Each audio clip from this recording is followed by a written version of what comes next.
Good morning and welcome back to Reading Wikis for You, where we read the wiki articles for you. And today we're going to be reading about St. Paul's Cathedral in London, England. Now, before we get started, as always, make sure you are dropping a comment down below about what articles you'd like to see next. That way, I know what you'd like to hear about. So, without further ado, let's get started. St. Paul's Cathedral, formerly the Cathedral Church of St. Paul the Apostle, is an Anglican cathedral in London, England, the seat of the Bishop of London. The cathedral serves as the mother church of the Diocese of London in the Church of England. It is on Ludgate Hill at the highest point of the City of London. Its dedication in honor of Paul the Apostle dates back to the original cathedral church on this site, founded in AD 604. The high-domed present structure, which was completed in 1710, is a Grade 1 listed building that was designed in the English Baroque style by Sir Christopher Wren. The cathedral's reconstruction was part of a major rebuilding program initiated in the aftermath of the Great Fire of London. The earlier Gothic cathedral, Old St. Paul's Cathedral, largely destroyed in the Great Fire, was a central focus for medieval and early modern London, including Paul's Walk and St. Paul's Churchyard being the site of St. Paul's Cross. The cathedral is one of the most famous and recognizable sights of London. Its dome, surrounded by the spires of Wren's city churches, has dominated the skyline for more than 300 years. At 365 feet high, it was the tallest building in London from 1710 to 1963. The dome is still one of the highest in the world. St. Paul's is the second largest church building in area in the United Kingdom after Liverpool Cathedral. Services held in the building, finished in 1710, have included the funerals of Admiral Lord Nelson, the Duke of Wellington, Winston Churchill, and Margaret Thatcher, an inauguration service for the Metropolitan Hospital's Sunday Fund, peace services marking the end of the First and Second World Wars, the wedding of Prince Charles and Lady Diana Spencer, and the launch of the Festival of Britain. The cathedral held Thanksgiving services after royal processions in the jubilees of their reigns for monarchs, George III, Victoria, George V, and Elizabeth II, and for Elizabeth's 80th and 90th birthdays. St. Paul's Cathedral is the central subject of much promotional material, as well as images of the dome surrounded by the smoke and fire of the Blitz. The cathedral is a working church with hourly prayer and daily services. The tourist entry fee at the door is £25 for adults as of January 2024, but no charges are made to worshippers attending services or for private prayer.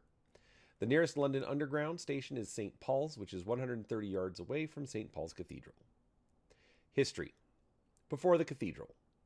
The location of Londinium's original cathedral is unknown, but legend and medieval tradition claim it was St. Peter upon Cornhill. St. Paul is an unusual attribution for a cathedral and suggests there was another one in the Roman period. Legends of St. Lucius link St. Peter upon Cornhill as the center of the Roman Londinium Christian community. It stands upon the highest point in the area of Old Londinium, and it was given preeminence in medieval processions on account of the legends. There is, however, no other reliable evidence, and the location of the site on the forum makes it difficult for it to fit the legendary stories. In 1995, a large 5th century building on Tower Hill was excavated and has been claimed as a Roman basilica, possibly a cathedral, although this is speculative. The Elizabethan antiquarian William Camden argued that a temple to the goddess Diana had stood during Roman times on the site occupied by the medieval St. Paul's Cathedral. Wren reported that he had found no trace of any such temple during the works to build the new cathedral after the Great Fire, and Camden's hypothesis is no longer accepted by modern archaeologists. Pre-Norman Cathedral. There is evidence for Christianity in London during the Roman period, but no firm evidence for the location of churches or a cathedral. Bishop Restitutus is said to have represented London at the Council of Arles in 314 AD. A list of the 16 archbishops of London was recorded by Jocelyn of Furness in the 12th century, claiming London's Christian community was founded in the 2nd century under the legendary King Lucius and his missionary saints Fagin, Deruvian, Elvanus, and Medwin. None of that is considered credible by modern historians, but although the surviving text is problematic, either Bishop Restitutus or Adelphius at the 314 Council of Arles seems to have come from Londinium.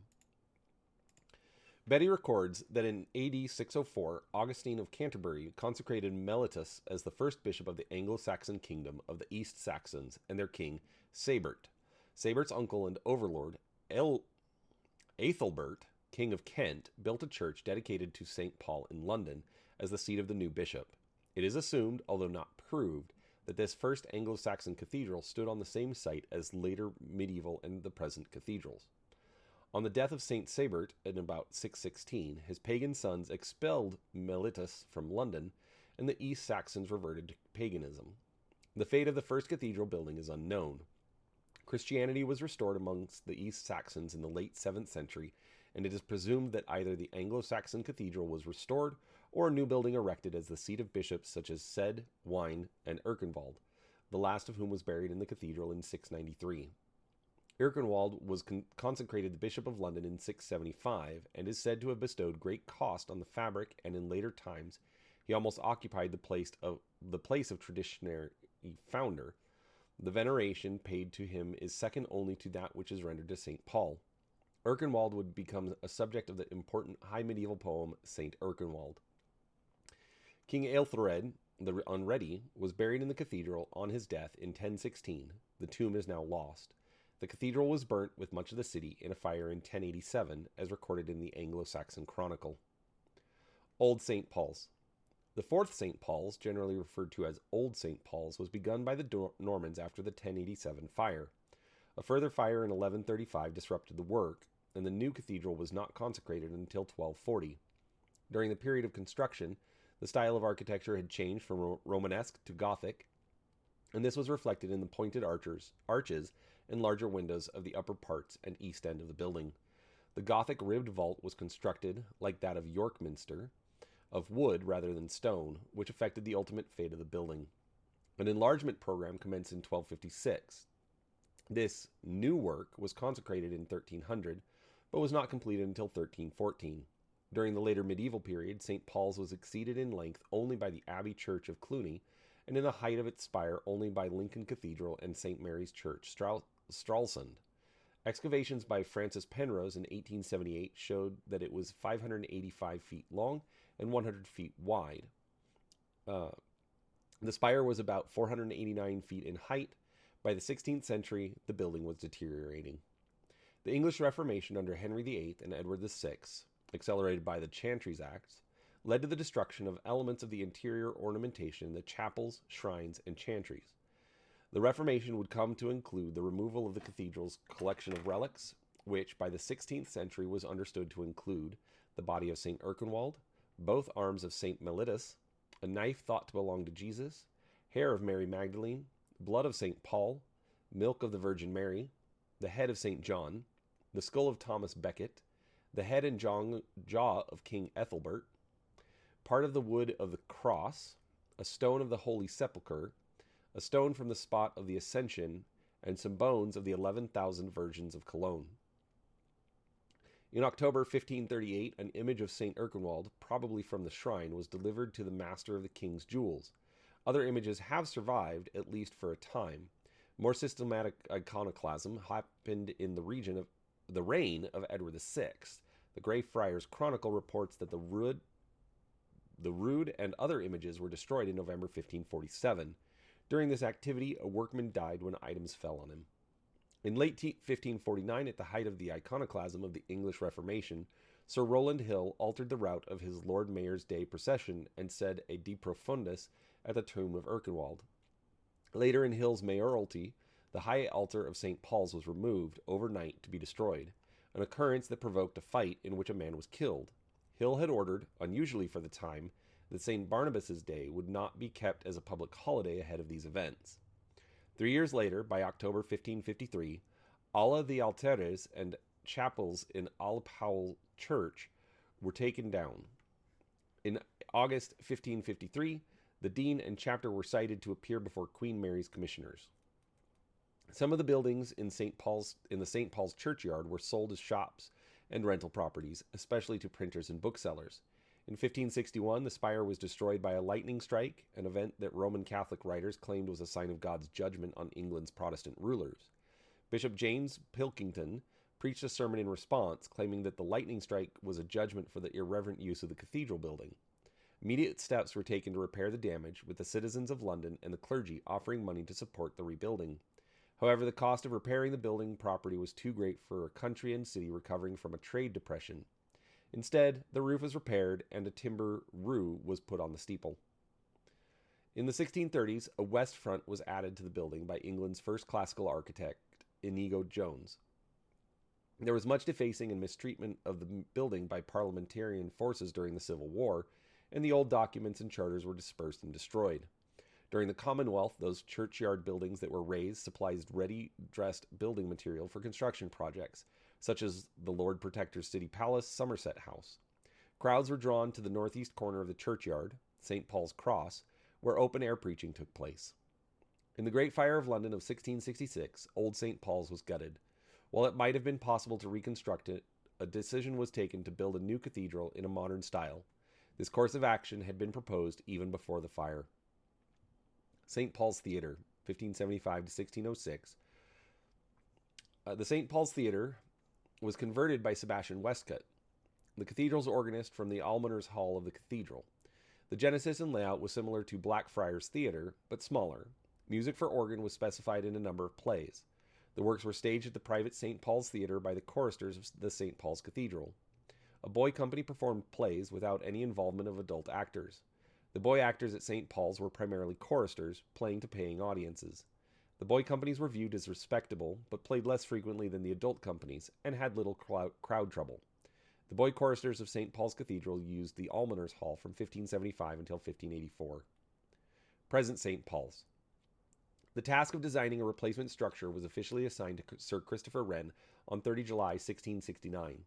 He had previously been put in charge of the rebuilding of churches to replace those lost in the Great Fire. More than 50 city churches are attributable to Wren. Concurrent with designing St. Paul's, Wren was engaged in the production of his 5 tracts on architecture. Wren had begun advising on the repair of the old St. Paul's in 1661, 5 years before the fire in 1666. The proposed work included renovations to the interior and exterior to complement the classical facade designed by Inigo Jones in 1630. Wren planned to replace the dilapidated tower with a dome, using the existing structure as a scaffold. He produced a drawing of the proposed dome, which showed his idea that it should span the nave and aisles at the crossing. After the fire, it was at first thought possible to retain a substantial part of the old cathedral, but ultimately the entire structure was demolished in the early 1670s. In July 1668, Dean William Sancroft wrote to Wren that he was charged by the Archbishop of Canterbury, in agreement with the bishops of London and Oxford, to design a new cathedral that was handsome and noble to all the ends of it and to the reputation of the city and nation." Unquote. The design process took several years, but a design was finally settled and attached to a royal warrant with the proviso that Wren was permitted to make any further changes that he deemed necessary. The result was the present St. Paul's Cathedral, still the second largest church in Britain, with a dome proclaimed as the finest in the world. The building was financed by a tax on coal and was completed within its architect's lifetime, with many of the major contractors engaged for the duration. The, quote, topping out of the cathedral, when the final stone was placed on the lantern, took place on 26 October 1708, performed by Wren's son Christopher Jr. and the son of one of the masons. The cathedral was declared officially complete by Parliament on 25 December 1711, Christmas Day. In fact, construction continued for several years after that, with the statues on the roof added in the 1720s. In 1716, the total cost amounted to £1,095,556, or approximately £207 million in 2023. Consecration. On 2 December 1697, 31 years and 3 months after the Great Fire destroyed Old St. Paul's, the new cathedral was consecrated for use. The Right Reverend Henry Compton, Bishop of London, preached the sermon. It was based on the text of Psalm 122. "I was glad when they said unto me, let us go into the house of the Lord." Unquote. The first regular service was held on the following Sunday. Opinions of Wren's cathedral differed, with some loving it.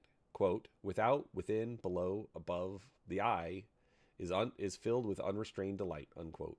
While others hated it. Quote, "There was an air of popery about the gilded capitals, the heavy arches. They were unfamiliar, un-English." Unquote. Since 1900. Suffragette terror attacks. St. Paul's was the target of 2 suffragette bombing attacks in 1913 and 1914, respectively. This was as part of the suffragette bombing and arson campaign from 1912 and 1914, in which suffragettes from the Women's Social and Political Union, as part of their campaign for women's suffrage, carried out a series of politically motivated bombings and arson nationwide. Churches were explicitly targeted by the suffragettes as they believed the Church of England was complicit in reinforcing opposition to women's suffrage. Between 1913 and 1914, 32 churches across Britain were attacked. The first attack on St. Paul's occurred on 8 May 1913 at the start of a sermon. A bomb was heard ticking and discovered as people were entering the cathedral. It was made out of potassium nitrate. Had it exploded, the bomb likely would have destroyed the historic bishop's throne and other parts of the cathedral. The remains of the device, which was made partly out of a mustard tin, are now on display at the City of London Police Museum. A second bombing of the cathedral by the suffragettes was attempted on 13 June 1914, but the bomb was again discovered before it could explode. This attempted bombing occurred 2 days after a bomb had exploded at Westminster Abbey, which damaged the coronation chair and caused a mass panic for the exits. Several other churches were bombed at this time, such as St. Martin in the Fields Church in Trafalgar Square and the Metropolitan Tabernacle. Great Restoration. Early in the 20th century, concerns were raised about the effects of settlement on the dome and the piers supporting it, confirmed by surveyors' reports in 1913 and 1914. An appeal for £70,000 allowed 2 of the piers to be reinforced, despite delays caused by the First World War. A second appeal for £100,000 in 1922 allowed the work to continue, but on Christmas Eve, 1924, a dangerous structures notice was served on the cathedral by the City Corporation. Starting in March 1925, concrete and more than 250 steel bars were inserted into the piers, while a great steel chain was embedded around the outside of the dome to stabilize it. The high altar was moved to the nave, and the organ was rebuilt in the north aisle so that worship could continue while work went on behind a screen. When the work was finally completed, a grand rededication service was held on 25 June 1930. It was attended by King George V and Queen Mary, and featured a procession of the 220 men who had worked on the restoration. The service was broadcast on BBC Radio, the first time that worship had been broadcast from the cathedral, as it had previously been opposed by the dean and chapter. War damage. The cathedral survived the Blitz, although it was struck by bombs on 10 October 1940 and 17 April 1941. The first strike destroyed the high altar, while the second strike on the north transept left a hole in the floor above the crypt. The later bomb is believed to have detonated in the upper interior above the north transept, and the force was sufficient to shift the entire dome laterally by a small amount. On 12 September 1940, a time-delayed bomb that had struck the cathedral was successfully defused and removed by a bomb disposal detachment of Royal Engineers under the command of Temporary Lieutenant Robert Davies. Had this bomb detonated, it would have totally destroyed the cathedral. It left a 100-foot crater when later remotely detonated in a secure location. As a result of this action, Davies and Sapper George Cameron Wiley were each awarded the George Cross. Davies' George Cross and other medals are on display at the Imperial War Museum, London. One of the best-known images of London during the war was a photograph of St. Paul's taken on 29 December 1940 during the Second Great Fire of London by photographer Herbert Mason, from the roof of a building in Tudor Street showing the cathedral shrouded in smoke. Lisa Jardine of Queen Mary University of London has written, quote, "Wreathed in billowing smoke amidst the chaos and destruction of war, the pale dome stands proud and glorious, indomitable. At the height of that air raid, Sir Winston Churchill telephoned the Guildhall to insist that all firefighting resources be directed at St. Paul's. The cathedral must be saved, he said. Damage to the fabric would sap the morale of the country." Unquote. Post-war.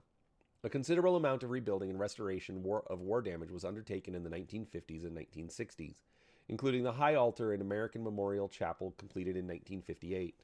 The damaged north transept in 1962, the cleaning of the west front in 1961 to 63, the repair of damage to the dome from anti-aircraft fire completed in 1967, and the building of a new choir school building in 1967.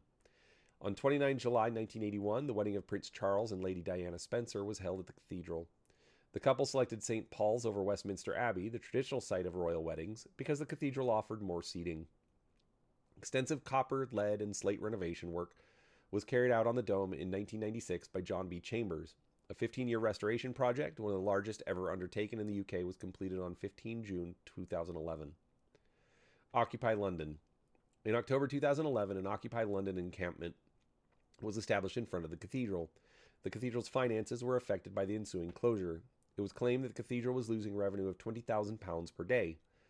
Canon Chancellor Giles Fraser resigned, asserting his view that evicting the anti-capitalist activists would constitute violence in the name of the church. Unquote. The Dean of St. Paul's, the Right Reverend Graham Knowles, then resigned too. The encampment was evicted at the end of February 2012 by court order and without violence, as a result of legal action by the City of London Corporation. 2019 terrorist plot.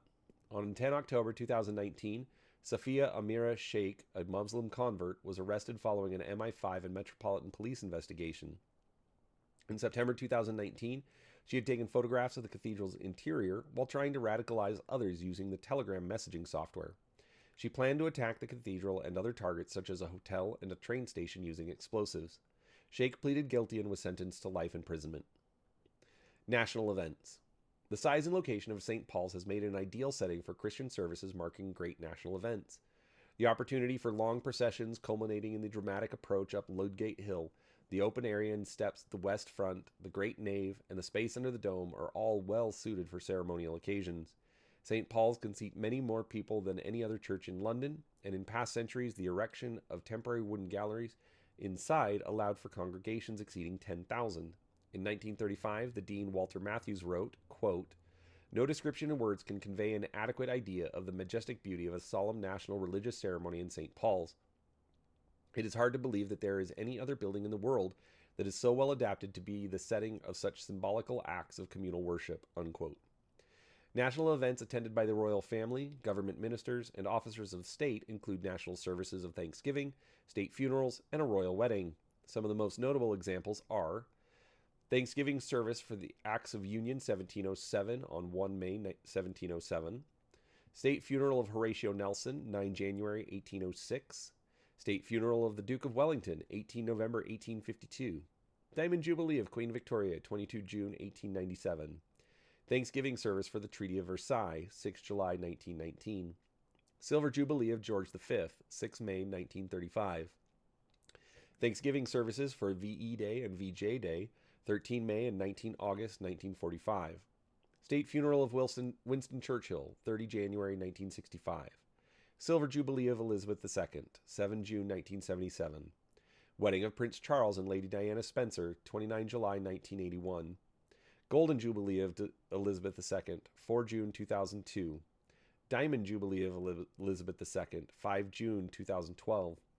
Ceremonial funeral of Margaret Thatcher, 17 April 2013. Thanksgiving service for the Queen's 90th birthday, 10 June 2016. Platinum Jubilee National Service of Thanksgiving, 3 June 2022. Ministry and functions. St. Paul's Cathedral is a busy church with 4 or 5 services every day, including Matins, Eucharist, and evening prayer or choral evensong. In addition, the cathedral has many special services associated with the City of London, its corporation, guilds, and institutions. The cathedral, as the largest church in London, also has a role in many state functions, such as the service celebrating the Diamond Jubilee of Queen Elizabeth II. The cathedral is generally open daily to tourists and has a regular program of organ recitals and other performances. The Bishop of London is Sarah Mullally, whose appointment was announced in December 2017 and whose enthronement took place on May 2018. Dean and Chapter. The cathedral chapter is currently composed of 7 individuals: the dean, 3 residentiary canons, one of whom is exceptionally lay, 1 additional member of chapter and canon non-residentiary ordained, and 2 lay canons. Each has a different responsibility in running the cathedral. As of October 22nd, Dean Andrew Tremlett, Precentor vacant, Treasurer vacant, Chancellor Paula Gooder, Steward Neil Evans, additional members of chapter and canon non-residentiary Sheila Watson, lay canon Pamela Pym Jane Baxter, lay canon Sheila Nickel, lay canon Clement Hutton Mills, lay canon Gillian Bowen. There are also minor canons and priest vicar, but they have a separate article for them. The Director of Music. The Director of Music is Andrew Carwood. Carwood was appointed to succeed Malcolm Archer, taking up the post in September 2007. He is the first non-organist to hold the post since the 12th century. Organs. An organ was commissioned from Bernard Smith in 1694. In 1862, the organ from the Panopticon of Science and Art was installed in a gallery over the south transept door. The grand organ was completed in 1872, and the Panopticon organ moved to the Victoria Rooms in Clifton in 1873.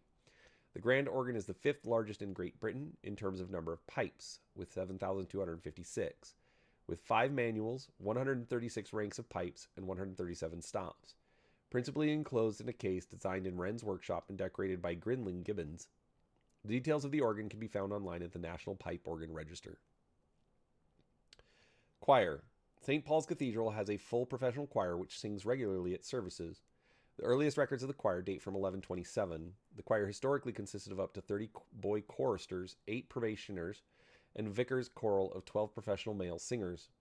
In February 2017, the cathedral announced the appointment of the first female vicar choral, Caris Jones, a mezzo-soprano, to take up the role in September 2017.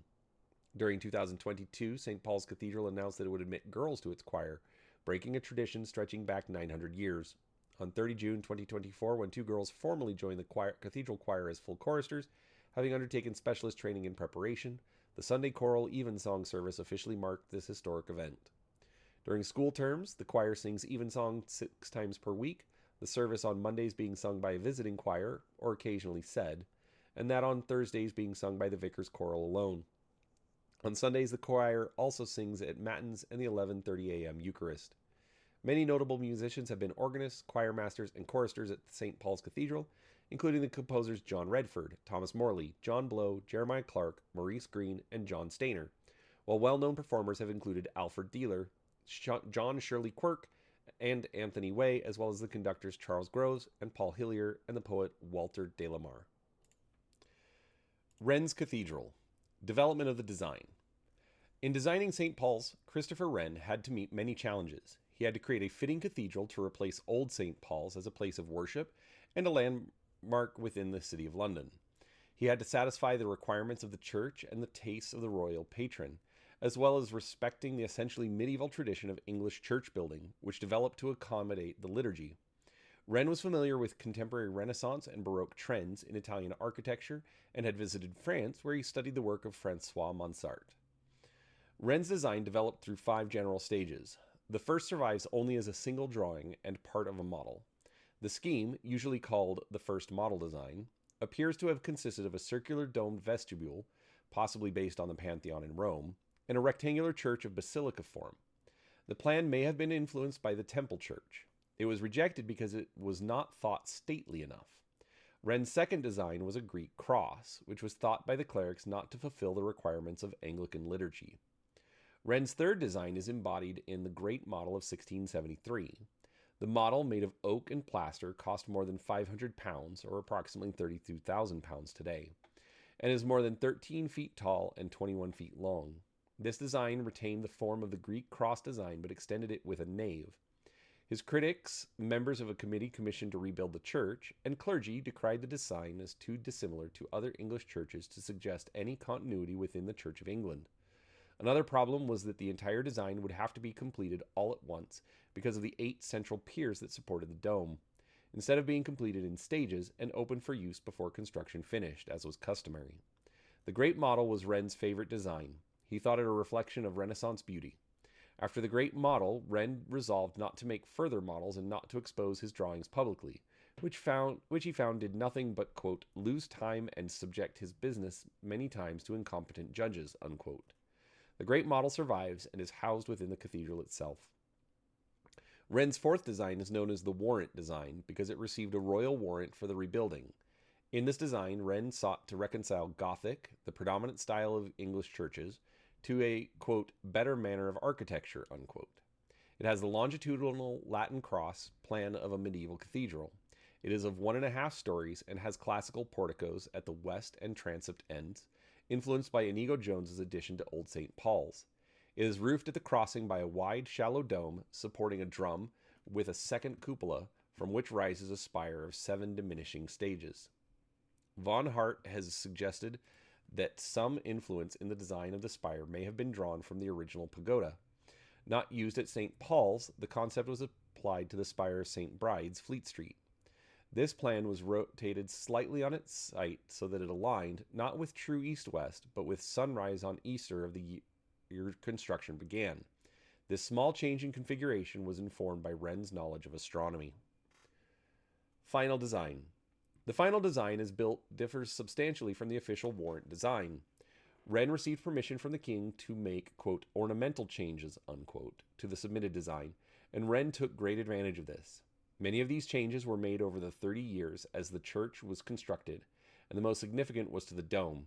He raised another structure over the first cupola, a cone of brick, to support a stone lantern of an elegant figure, and he covered and hid out of sight the brick cone with another cupola of timber and lead, and between this and the cone are easy stairs that ascend to the lantern. The final design was strongly rooted in St. Peter's Basilica in Rome. The saucer dome over the nave was inspired by Francois Mansart's Church of the Val de Grace, which Wren had seen during a trip to Paris in 1665. The date of the laying of the first stone of the cathedral is disputed. One contemporary account says it was 21 June 1675, another 25 June, and a third on 28 June. There is, however, general agreement that it was laid in June 1675. Edward Strong later claimed it was laid by his elder brother, Thomas Strong, one of the two master stonemasons appointed by Wren at the beginning of the work. Structural engineering. Wren's challenge was to construct a large cathedral on the relatively weak clay soil of London. St. Paul's is unusual among cathedrals in that there is a crypt, the largest in Europe, under the entire building rather than just under the eastern end. The crypt serves as a structural purpose. Although it is extensive, half the space of the crypt is taken up by massive piers which spread the weight of the much slimmer piers of the church above. While the towers and domes of most cathedrals are supported on 4 piers, Wren designed the dome of St. Paul's to be supported on 8, achieving a broader distribution of weight at the level of the foundations. The foundations settled as the building progressed, and Wren made structural changes in response. One of the design problems that confronted Wren was to create a landmark dome, tall enough to visually replace the lost tower of St. Paul's, while at the same time appearing visually satisfying when viewed from inside the building. Wren planned a double-shelled dome as at St. Peter's Basilica. His solution to the visual problem was to separate the heights of the inner and outer dome to a much greater extent than had been done by Michelangelo at St. Peter's, drafting both as catenary curves rather than as hemispheres. Between the inner and outer domes, Wren inserted a brick cone that supports both the timbers of the outer lead-covered dome and the weight of the ornate stone lantern that rises above it. Both the cone and the inner dome are 18 inches thick and are supported by wrought iron chains at intervals in the brick cone and around the cornice of the peristyle of the inner dome to prevent spreading and cracking. The warrant design showed external buttresses on the ground floor level. These were not a classical feature and were one of the first elements Wren changed. Instead, he made the walls of the cathedral particularly thick to avoid the need for external buttresses altogether.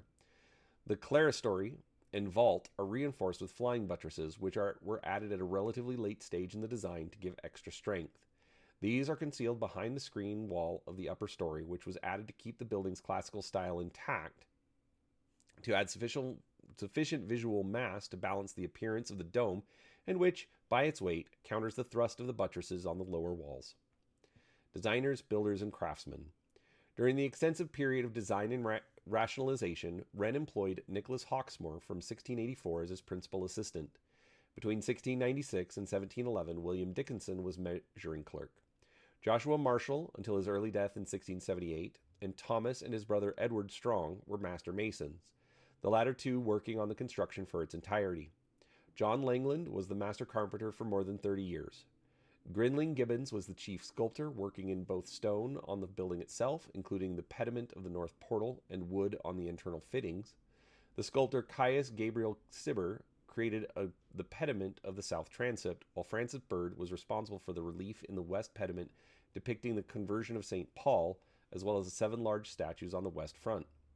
The floor was paved by William Dickinson in black and white marble in 1709 and 10. Jean Tigeot was responsible for the decorative wrought ironwork of gates and balustrades. The ball and cross on the dome were provided by an armorer, Andrew Niblett. Following the war damage mentioned above, many craftsmen were employed to restore the wood carvings and stonework that had been destroyed by the bomb impact. One of particular note is master carver Gino Macero, who was commissioned to carve the replacement figure of Christ, an 8-foot sculpture in lime which currently stands on the high altar. Description. St. Paul's Cathedral is built in a restrained Baroque style which represents Wren's rationalization of the traditions of English medieval cathedrals with the inspiration of Palladio, the classical style of Inigo Jones, the Baroque style of 17th century Rome, and the buildings by Mansart and others that he had seen in France. It is particularly in its plan that St. Paul's reveals medieval influences. Like the great medieval cathedrals of York and Winchester, St. Paul's is comparatively long for its width and has strongly projecting transepts. It has much emphasis on its facade, which has been designed to define rather than conceal the form of the building behind it. In plan, the tower is just beyond the width of the aisles as they do at Wells Cathedral. Wren's uncle Matthew Wren was the Bishop of Ely, and having worked for his uncle, Wren was familiar with the unique octagonal lantern over the crossing of Ely Cathedral, which spans the aisles as well as the central nave. Unlike the central towers and domes of most churches, Wren adapted this characteristic in designing the dome of St. Paul's. In section, St. Paul's also maintains a medieval form, having the aisles much lower than the nave and a defined clerestory. Exterior. The most renowned exterior feature is the dome, which rises 365 feet to the cross at its summit and dominates views of the city. The height of 365 feet is explained by Wren's interest in astronomy. Until the late 20th century, St. Paul's was the tallest building on the city skyline, designed to be surrounded by the delicate spires of Wren's other city churches.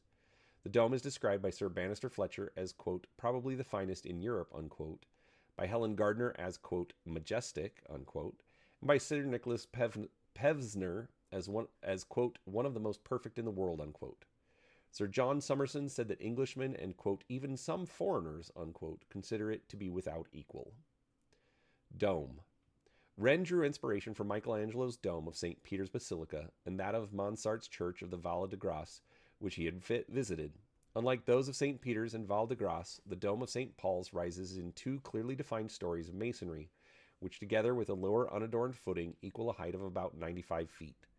From the time of the Greek cross design, it is clear that Wren favored a continuous colonnade around the drum of the dome, rather than the arrangement of alternating windows and projecting columns that Michelangelo had used and which had also been employed by Monsart.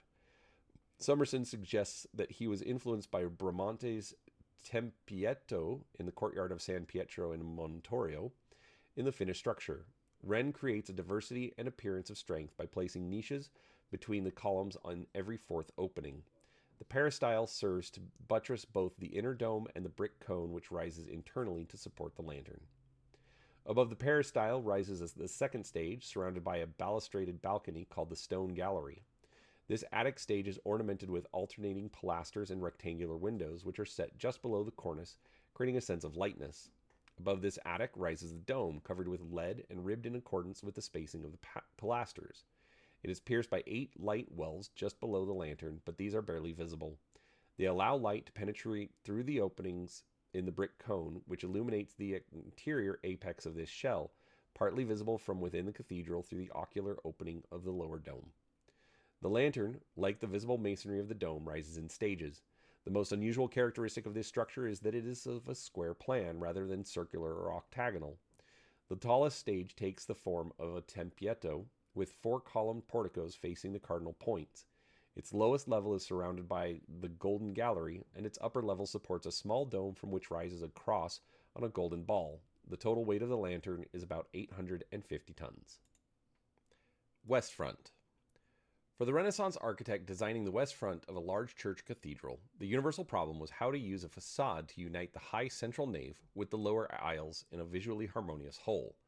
Since Alberti's additions to Santa Maria Novella in Florence, this was usually achieved by the simple expedient of linking the sides to the center with large brackets. This is the solution that Wren saw employed by Monsart at Val de Grace. Another feature employed by Monsart was a boldly projecting classical portico with paired columns. Wren faced the additional challenge of incorporating towers into the design, as had been planned at St. Peter's Basilica. At St. Peter's, Carlo Maderno had solved this problem by constructing a narthex and stretching a huge screen facade across it, differentiated at the center by a pediment. The towers at St. Peter's were not built above the parapet. Wren's solution was to employ a classical portico, as at Val de Grace, but rising through 2 stories and supported on paired columns. The remarkable feature here is that the lower story of this portico extends to the full width of the aisles, while the upper section defines the nave behind it. The gaps between the upper stage and the portico and the towers on either side are bridged by a narrow section of wall with an arch-topped window. The towers stand outside the width of the aisles, but screen 2 chapels located immediately behind them. The lower parts of the tower continue the theme of the outer walls, but are differentiated from them to create an appearance of strength. The windows of the lower story are smaller than those on the side walls and are deeply recessed, a visual indication of the thickness of the wall. The paired pilasters at each corner project boldly. Above the main cornice, which unites the towers with the portico and the outer walls, the details are boldly scaled in order to read well from the street below and from a distance. The towers rise above the cornice from a square block plinth, which is plain apart from a large oculi, that on the south being filled by the clock, while that on the north is void. The towers are composed of two complementary elements, a central cylinder rising through the tiers in a series of stacked drums, and paired Corinthian columns at the corners, with buttresses above them, which serve to unify the drum shape with the square plinth on which it stands. The entablature above the columns breaks forward over them to express both elements, tying them together in a single horizontal band. The cap, an ogee-shaped dome, supports a gilded finial in the form of a pineapple. The transepts each have a semicircular entrance portico. Wren was inspired in the design by studying engravings of Pietro da Cortona's Baroque facade of Santa Maria della Paz in Rome. These projecting arcs echo the shape of the apse at the eastern end of the building. Walls. The building is of 2 stories of ashlar masonry above a basement and surrounded by a balustrade above the upper cornice. The balustrade was added against Wren's wishes in 1718. The internal bays are marked externally by paired pilasters with Corinthian capitals at the lower level and composite at the upper level. Where the building is behind is of only 1 story, at the aisles of both nave and choir, the upper story of the exterior wall is a sham. It serves a dual purpose of supporting the buttresses of the vault and providing a satisfying appearance when viewed above rising above buildings at the height of the 17th century city. This appearance may still be seen from across the River Thames. Between the pilasters on both levels are windows. Those of the lower story have semicircular heads and are surrounded by continuous moldings of a Roman style, rising to decorative keystones. Beneath each window is a floral swag by Grinling Gibbons, constituting the finest stone carving on the building and some of the greatest architectural sculpture in England. A frieze with similar swags runs in a band below the cornice, tying the arches of the windows and the capitals. The upper windows are of a restrained classical form, with pediments set on columns, but are blind and contain niches. Beneath these niches on the basement level are small windows with segmental tops, the glazing of which catches the light and visually links them to large windows of the aisles. The height from the ground level to the top of the parapet is approximately 110 feet. Fencing. The original fencing, designed by Wren, was dismantled in the 1870s. The surveyor for the government of Toronto had it shipped to Toronto, where it has since adorned High Park. Interior. Internally, St. Paul's has a nave and choir in each of its 3 bays. The entrance from the west portico is through the square-domed narthex flanked by chapels. The chapel of St. Dunstan to the north and the chapel of the Order of St. Michael and St. George to the south. The nave is 91 feet in height and is separated from the aisles by an arcade of piers with attached Corinthian pilasters rising to an entablature. The bays, and therefore the vault components, are rectangular, but Wren roofed these spaces with saucer-shaped domes and surrounded the clerestory windows with lunettes. The vaults of the choir are decorated with mosaics by Sir William Blake Richmond. The dome and the apse of the choir are all approached through wide arches with coffered vaults, which contrast with the smooth surface of the domes and punctuate the division between the main spaces. The transepts extend to the north and south of the dome and are called, in this instance, the North Choir and the South Choir. The choir holds the stalls for the clergy, cathedral officers, and the choir and the organ. These wooden fittings, including the pulpit and bishop's throne, were designed in Wren's office and built by joiners. The carvings are the work of Grinling Gibbons, whom Summerson describes as having astonishing facility, suggesting that Gibbons' aim was to reproduce popular Dutch flower painting in wood. Jean Tigeot, a French metalworker, provided various wrought iron and gilt grills, gates, and balustrades of elaborate design, of which many pieces have now been combined into the gates near the sanctuary. The cathedral is some 574 feet in length, including the portico of the Great West Door, of which 223 feet is the nave and 167 feet is the choir. The width of the nave is 121 feet, and across the transepts is 246 feet. The cathedral is slightly shorter, but somewhat wider than Old St. Paul's. Dome. The main internal space of the cathedral is under the central dome, which extends the full width of the nave and aisles. The dome is supported on pendentives rising between 8 arches spanning the nave, choir, transepts, and aisles. The 8 piers that carry them are not evenly spaced. Wren has maintained an appearance of 8 equal spans by inserting segmental arches to carry galleries across the ends of the aisles, and has extended the moldings of the upper arch to appear equal to the wider arches. Above the keystones of the arches, at 99 feet above the floor and 112 feet wide, runs a cornice which supports the whispering gallery, so called because of its acoustic properties. A whisper or low murmur against its wall at any point is audible to a listener with an ear held to the wall at any point around the gallery. It is reached by 259 steps from ground level. The dome is raised on a tall drum surrounded by pilasters and pierced with windows in groups of 3, separated by 8 gilded niches containing statues and repeating the pattern of the peristyle on the exterior. The dome rises above a gilded cornice at 173 feet to a height of 214 feet. Its painted decoration by Sir James Thornhill shows 8 scenes from the life of St. Paul set in illusionistic architecture, which continues the forms of the 8 niches of the drum. At the apex of the dome is an oculus inspired by that of the Pantheon in Rome. Through this hole can be seen the decorated inner surface of the cone, which supports the lantern. This upper space is lit by light wells in the outer dome and openings in the brick cone. Engravings of Thornhill's paintings were published in 1720. Apse. The eastern apse extends the width of the choir and is the full height of the main arches across the choir and nave. It is decorated with mosaics in keeping with the choir vaults. The original reredos and high altar were destroyed by bombing in 1940. The present high altar and baldacchino are the work of W. Jeffrey Allen and Stephen Dykes Bauer. The apse was dedicated in 1958 as the American Memorial Chapel. It was paid for entirely by donations from British people.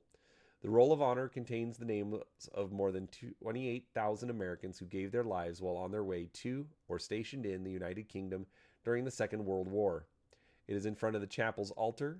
The 3 windows of the apse date from 1960 and to depict themes of service and sacrifice, while the insignia around the edges represent the American states and the U.S. Armed Forces. The lime wood paneling incorporates a rocket, a tribute to America's achievements in space. Artworks, tombs, and memorials. St. Paul's, at the time of its completion, was adorned by sculpture in stone and wood, most notably that of Grinling Gibbons, by the paintings in the dome by Thornhill, and by Jean Tigeau's elaborate metalwork. It has been further enhanced by Sir William Richmond's mosaics and the fittings by Dykes, Bauer, and Godfrey Allen. Other artworks in the cathedral include, in the south aisle, William Holman Hunt's copy of his painting The Light of the World, the original of which hangs in Kelvick College, Oxford. The St. Paul's version was completed with significant input from Edward Robert Hughes, as Hunt was now suffering from glaucoma. In the north choir aisle is a limestone sculpture of the Madonna and Child by Henry Moore, carved in 1943. The crypt contains more than 200 memorials and numerous burials. Christopher Wren was the first person to be interred in 1723. On the wall above his tomb in the crypt is written in Latin, Lector si monumentum requiris circumspice. Reader, if you seek this monument, look around you. The largest monument in the cathedral is that to the Duke of Wellington by Alfred Stevens. It stands on the north side of the nave and has on top a statue of Wellington astride his horse, Copenhagen. Although the equestrian figure was planned at the outset, objections to the notion of having a horse in the church prevented its installation until 1912. The horse and rider are by John Tweed. The Duke is buried in the crypt. The tomb of Horatio Lord Nelson is located in the crypt next to that of Wellington. The marble sarcophagus which holds Nelson's remains was made for Cardinal Wolsey, but not used as the cardinal had fallen from favor. At the eastern end of the crypt is the chapel of the Order of the British Empire, instigated in 1917 and designed by John Seeley, Lord Modestone. There are many other memorials commemorating the British military, including several lists of servicemen who died in action, the most recent being the Gulf War. Also remembered are Florence Nightingale, J.M.W. Turner, Arthur Sullivan, Hubert Parry, Samuel Johnson, Lawrence of Arabia, William Blake, William Jones, and Sir Alexander Fleming, as well as clergy and residents of the local parish. There are lists of the bishops and cathedral deans for the last 1,000 years. One of the most remarkable sculptures is that of the dean and poet John Donne. Before his death, Donne posed for his own memorial statue and was depicted by Nicholas Stone as wrapped in a burial shroud and standing on a funeral urn. The sculpture, carved around 1630, is the only one to have survived the conflagration of 1666 intact. The treasury is also in the crypt, but the cathedral has very few treasures, as many have been lost, and on 22 December 1810, a major robbery took almost all of the remaining precious artifacts. The funerals of many notable figures have been held in the cathedral, including those of Lord Nelson, the Duke of Wellington, Winston Churchill, George Mallory, and Margaret Thatcher. The East India Company Trail at St. Paul's Cathedral. In 2023, following nationwide discussions over the status and value of memorial statues celebrating the lives of individuals involved with the British Empire, including slavery, St. Paul's Cathedral initiated a partnership with Stephanie Community Trust, a community-led charity based out of the East End of London. A group of volunteers was recruited to help historically situate the many memorial statues inside St. Paul's Cathedral whose careers, actions, and views were associated with historic harm done to communities in South Asia. The project entailed writing explanatory text that situated the highly eulogistic statues in their wider historical context. These texts are available on the website of St. Paul's Cathedral on web pages titled The East India Company at St. Paul's. Memorials thus contextualized include the statue of Charles George Gordon, the statue of Arthur Wellesley, 1st Duke of Wellington, the statue of Richard Southwell Burke, 6th Earl of Mayo, the statue of Bishop Thomas Fanshawe Middleton, the statue of Granville Gower Loke, the statue of William Jones, the statue of Charles Cornwallis, 1st Marquess Cornwallis, the statue of Henry Montgomery Lawrence, the statue of Henry Bartle Frere, the statue of Robert Cornelius Napier, 1st Baron Napier of Magdala, the statue of Charles James Napier, the statue of Charles Metcalfe MacGregor, the statue of St. Samuel James Brown, the statue of Harry Smith Parks, and the memorial to Indian Army volunteers. The trail has a printed guide that visitors may use, and the statues on the trail are identifiable by a graphic and a QR code, which leads to the relevant webpage upon scanning. The graphic is original artwork produced by graphic design artist Sonal Agarwal and represents a cluster of statues of South Asian persons, men and women, who currently serve as decorative or supportive features of the main statues. Geometric staircase. The geometric staircase, a helical cantilevered staircase rising 50 feet with 88 stone stairs, designed by Christopher Wren, was built by William Kempster in the southwest tower of the cathedral and completed in 1710. The steps are only embedded about 150 millimeters into the walls, since they are mainly supported by the steps below. The staircase has been featured in several major films. Clock. A clock was installed in the southwest tower by Langley Bradley in 1709, but was worn out by the end of the 19th century. The present mechanism was built in 1893 by Smith of Derby, incorporating a design of escapement by Edmund Denison Beckett, similar to that used by Edward Dent on Big Ben's mechanism in 1895.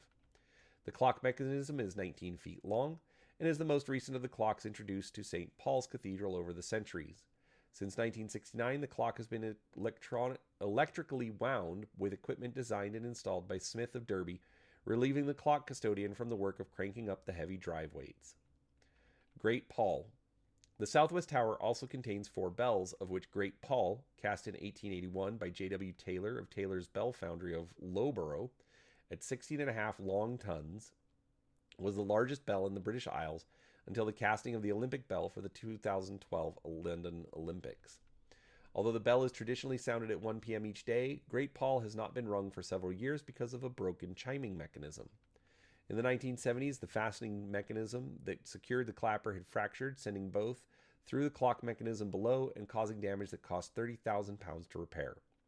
In about 1989, the clapper fractured completely, although less damage was sustained. On 31 July 2021, during the London Festival of the Bells, Great Paul rang for the first time in 2 decades, being hand-swung by the bell ringers. Great Tom. The clock bells include Great Tom, which was moved from St. Stephen's Chapel at the Palace of Westminster and has been recast several times, the last time by Richard Phelps. It chimes the hour and is traditionally tolled on occasions of a death in the royal family, the Bishop of London, or the Lord Mayor of London, although an exception was made at the death of the U.S. President James Garfield. It was last tolled for the death of Queen Elizabeth II in 2022, ringing once every minute along with other bells across the country in honor of the 96 years of her life. Quarterjacks. In 1717, Richard Phelps cast 2 more bells that were added as quarterjacks that ring on the quarter hour. Still in use today, the first weighs 13 long CWT, is 41 inches in diameter and is tuned to A flat. The second weighs 35 long CWT, is 58 inches in diameter, and is tuned to E flat. They're sometimes known as ding and dong due to the way they sound. Bells. The Northwest Tower contains 13 bells. A ring of 12 bells by John Taylor and Company of Loughborough hung for change ringing, and the single communion bell. In January 2018, the bells were removed for refurbishment and were rehung in September of that year, being rung again for the first time on All Saints' Day. The original service, or communion bell, dating from 1700 and known as the banger, is rung before 8 a.m. services. All right, we then have a list of all of the different bells and the notes to which they're tuned. All right. Education, tourism, and the arts. Interpretation Project. The Interpretation Project was a long-term project concerned with bringing St. Paul's to life for all its visitors. In 2010, the Dean and Chapter of St. Paul's opened St. Paul's Oculus, a 270-degree film experience that brings 1,400 years of history to life. It was located in the former treasury in the crypt. The film took visitors on a journey through the history and daily life of St. Paul's Cathedral. Oculus was founded by American Express Company in partnership with the World Monuments Fund, J.P. Morgan, the Garfield Weston Trust for St. Paul's Cathedral, the City of London Endowment Trust, and AIG. It was closed by 2020. The treasury space is now used for changing exhibitions. In 2010, touchscreen multimedia guides were launched. These guides are included in the price of admission. Visitors can discover the cathedral's history and architecture and learn about the daily life of a busy working church with these new multimedia guides. They are available in 12 different languages: English, French, German, Italian, Spanish, Portuguese, Polish, Russian, Mandarin, Japanese, Korean, and British Sign Language. The guides have fly-through videos of the dome galleries and zoomable close-ups of the ceiling mosaics, painting, and photography. Interviews and commentary from experts include the Dean of St. Paul's, the conservation team, and the Director of Music. Archived film footage includes major services and events from the cathedral's history. Charges for sightseers. St. Paul's charges an entrance fee for sightseers. Admission to worship services is free. The entrance ticket is £25 for adults as of June 2024. Outside service times, people seeking a quiet place to pray or worship are admitted to St. Dunstan's Chapel free of charge. On Sundays, people are admitted only for services and concerts, and there is no sightseeing. The charge to sightseers is made because St. Paul's receives little regular or significant funding from the Crown, the Church of England, or the state, and relies on the income generated by tourism to allow the building to continue to function as a center for Christian worship, as well as to cover general maintenance and repair work. St. Paul's Cathedral Arts Project. The St. Paul's Cathedral Arts Project explores art and faith. Projects have included installations by Jerry Judah, Anthony Gormley, Rebecca Horn, Yoko Ono, and Martin Farrell. In 2014, St. Paul's commissioned Jerry Judah to create an artwork in the nave to commemorate the 100th anniversary of the beginning of the First World War. 2 spectacular sculptures consisting of 3-dimensional white cruciforms reflect the meticulously maintained war graves of northern France and further afield. Each sculpture is also embellished with miniaturized destroyed residential blocks depicting contemporary war zones in the Middle East, Syria, Baghdad, and Afghanistan, thus connecting 100 years of warfare. Bill Viola has created 2 altarpieces for permanent display in St. Paul's Cathedral. The project commenced production in mid-2009. Following the extensive program of cleaning and repair of the interior of St. Paul's completed in 2005, Viola was commissioned to create 2 altarpieces on the themes of Mary and martyrs. These 2 multi-screen video installations are permanently located at the end of the choir aisles, flanking the high altar of the cathedral and the American Memorial Chapel. Each work employs an arrangement of multiple plasma screen panels configured in a manner similar to historic altarpieces. In summer 2010, St. Paul's chose 2 new works by the British artist Mark Alexander to be hung on either side of the nave. Both entitled Red Mannheim, Alexander's large red silk screens are inspired by the Mannheim Cathedral altarpiece, which was damaged by bombing in the Second World War. The original sculpture depicts Christ on the cross, surrounded by a familiar retinue of mourners. Rendered in splendid gilt wood, with Christ's racked body sculpted in relief and the flourishes of flora and incandescent rays from heaven, this masterpiece of the German Rococo is an object of ravishing beauty and intense piety. In March 2010, Flare 2, a sculpture by Anthony Gormley, was installed in the geometric staircase. In 2007, the Dean and Chapter commissioned Martin Farrell to create a major public artwork to mark the 300th anniversary of the topping out of Wren's building. The question mark inside consisted of digital text projections to the cathedral dome, west front, and inside onto the Whispering Gallery. The text was based on blog contributions by the general public as well as interviews conducted by the artist and on the artist's own views. The project presented a stream of possible answers to the question, what makes life meaningful and purposeful, and what does St. Paul's mean in that contemporary context? The question mark inside opened on 8 November 2008 and ran for 8 nights. Depictions of St. Paul's.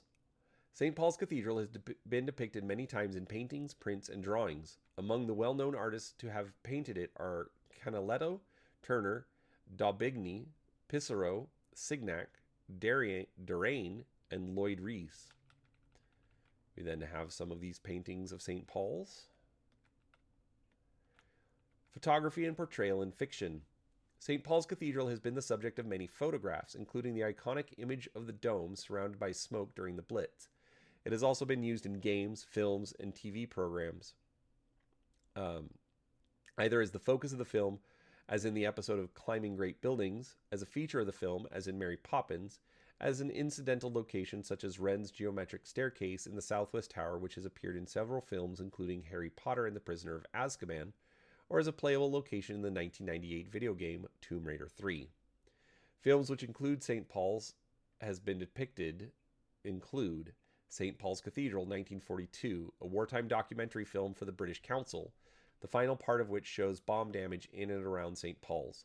Lawrence of Arabia, 1962, shows the exterior of the building and the bust of T.E. Lawrence. Mary Poppins, 1964, shows the steps and west front of the cathedral, the main setting for the song Feed the Birds. St. Paul's Cathedral has appeared as a filming location twice in Doctor Who, in the 1968 serial The Invasion, and in the 2014 two-part story Dark Water, Death in Heaven. In both, the Cybermen are shown descending the steps outside the cathedral. St. Paul's is seen briefly in the Goodies episode Kitten Song. During his rampage through London, Twinkle damages London landmarks, including St. Paul's Cathedral, the dome of which is knocked off. In the BBC educational program A Guide to Armageddon, 1982, a 1 megaton nuclear weapon is detonated over London, with St. Paul's used as ground zero. Life Force, 1985. The cathedral's interior is the setting for the climax of the film. The Madness of King George, 1994. Shows the geometric staircase in the southwest bell tower. Tomb Raider 3, 1998, features St. Paul's as the centerpiece of the playable London chapter, which Lara Croft explores on the hunt for the Eye of Isis. Notably, this version of St. Paul's is missing the iconic dome, which appears to be destroyed. However, the Tomb Raider 1 through 3 remastered collection fixed this and depicts St. Paul's complete with its iconic dome. In addition to this, St. Paul's dome is prominently displayed on the cover of the 1998 game. Harry Potter and the Prisoner of Azkaban, 2004, shows the geometric staircase in the southwest bell tower, representing the staircase towards the divination classroom. Star Trek Into Darkness, 2013, depicts St. Paul's in 23rd century London, along with other notable modern-day London buildings. St. Paul's is the only building of ancient London that survived the 60-minute war in the film Mortal Engines 2018 and the books it is based on. All right, there are also other articles to see based on this, such as list of tallest domes, churches and cathedrals in London, tall buildings in London, and there we go. So that is St. Paul's Cathedral. I just want to point out I picked this one because I recently took a trip to London and I managed to climb to the top of the dome. I am old, I am out of shape, but I did it. So, yet another situation where I get to brag about that. So, I hope you all enjoyed that. If you did, please do like the video and make sure you share it with people that will find it interesting. And also, don't forget, drop a comment down below. Let me know, have you been to the top of St. Paul's Cathedral Dome? And what articles would you like to see next? So, thanks for watching, and we'll talk to you next time.